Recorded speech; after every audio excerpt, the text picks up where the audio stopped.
I'm Willis Sparks, Global Macro Director at Eurasia Group, and it is United Nations General Assembly Week here in New York City. Leaders from around the world are gathered for a week of important meetings and important speeches, and the world asks, who cares?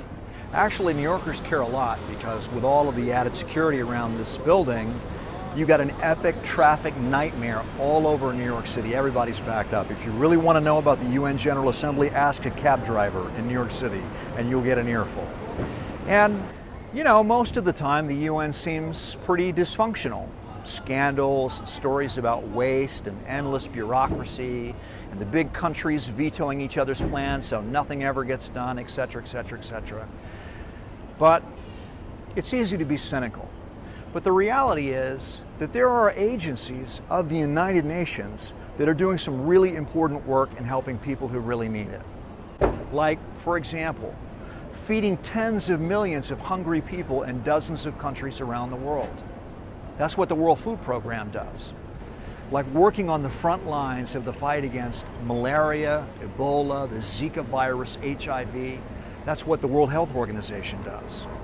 Like providing kids around the world, millions of kids, with food and clean drinking water and vaccines, education, access to mental health care. That's what UNICEF does. Like providing millions of refugees with food and shelter. That's what the UN Refugee Agency does. And like helping poor countries secure credits and low interest loans that they can spend on roads, bridges, ports, schools, hospitals. That's part of what the World Bank does. These are all United Nations agencies.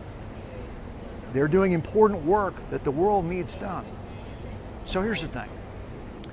The United Nations has plenty of failures. It's got lots of problems. But in this unpredictable, violent world that we live in, who else is going to provide these things for people who need help?